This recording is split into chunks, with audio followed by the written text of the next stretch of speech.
Peace and high frequencies, everybody. Black Fit Witch about to drop in with just observations. So today, I'm a co-worker.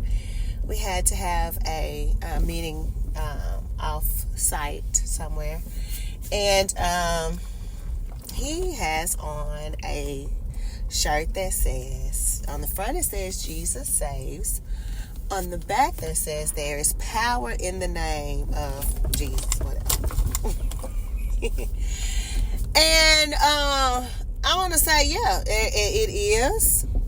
There's also power in the name of Oshun. There's power in the name of Eshu.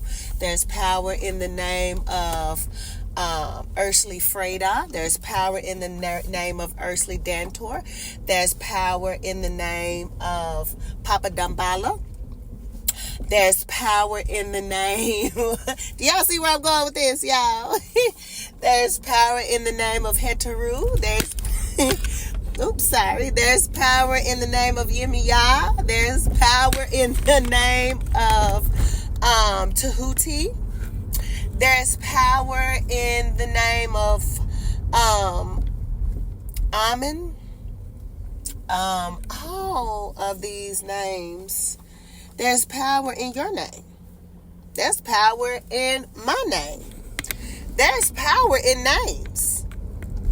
Because names hold energy. Because they're a compilation of sounds that create this symbolic energy force field when you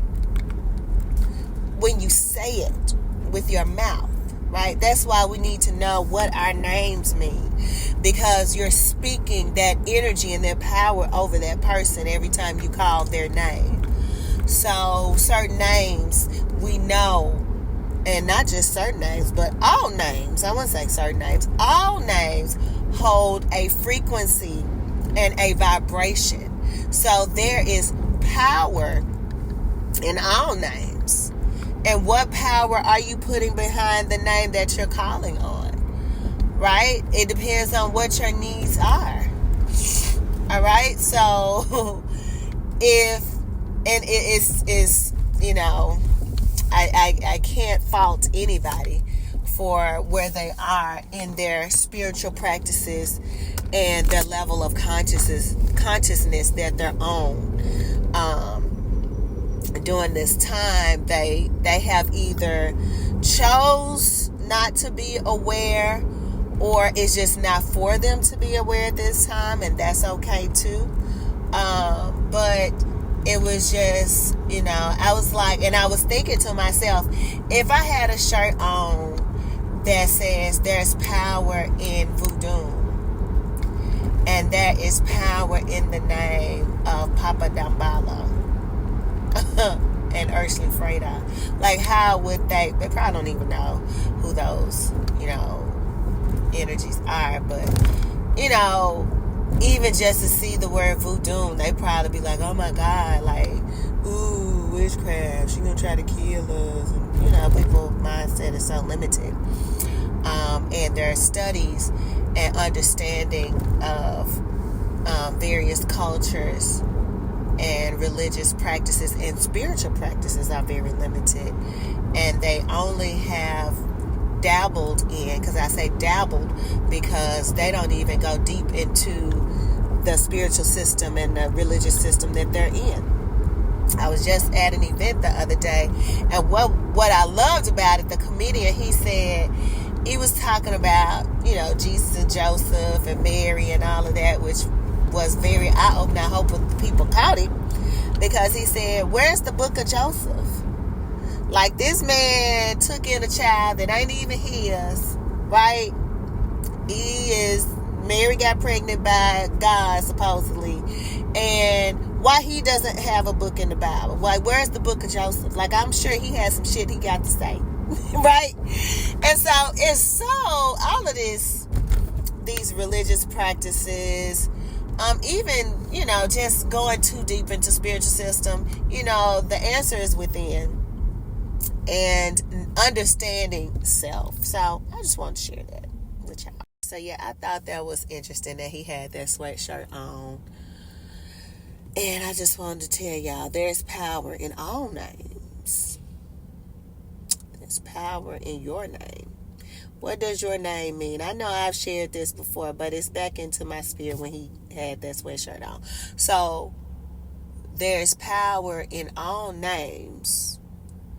What does your name mean? So when I call your name or someone calls your name, what energy are they? I just thank you, Father. What energy are they projecting in you, around you, to you, for you? Like, what does that look like? What does the power in your name create? What does your name create? What type of energy does your name create? A little homework. And if you don't like the energy that your name exudes, then change it. We ain't bound to keeping that shit. Change your name to something that you resonate with. And the energy that you want. You know, that's why people have nicknames. And sometimes those nicknames, we call them nicknames. I don't even know what that came from. Who is Nick? But even though those nicknames will end up being that person's name for the rest of their life. Like, I know in the black community and my family, like, I don't even call my sister by her first name. Ever. And when somebody I hear calls her by her first name, not her nickname, I be like, you know, they don't really know her. Right? Don't we say that? Like, if they don't call you by your nickname, and that's a lot of people, like, even my partner, he said that, like, oh, they call him by his first name. They don't know him. Like, you calling me by my first name. You ain't calling me by my nickname. You don't really know me because I'm my nickname. I'm not my first name. So, we can create, and people will create nicknames because those nicknames resonate with that person more than the name that they were given at birth. It's more power in that name for them. That energy is more powerful for them than their real name. So yeah, I want somebody to go out and research nickname. I'm going to do it too. I just really want to know, where did that come from? Nickname. N-I-C-K. Nick. You know, we say it. We say, you know, that's his nickname. You know, where did that even... Who started saying that? And why we just didn't change the name? And why did we make it's like a play name? Oh, my key fell. But I don't know who was the person. Maybe it was a person named Nick. And he decided to create nicknames. I don't know. But yeah, that's what I wanted to share today as I head on in to read to the little children today. Read Across America literacy. Child literacy program, Dr. Seuss books. But as always, I leave you in peace and high frequency.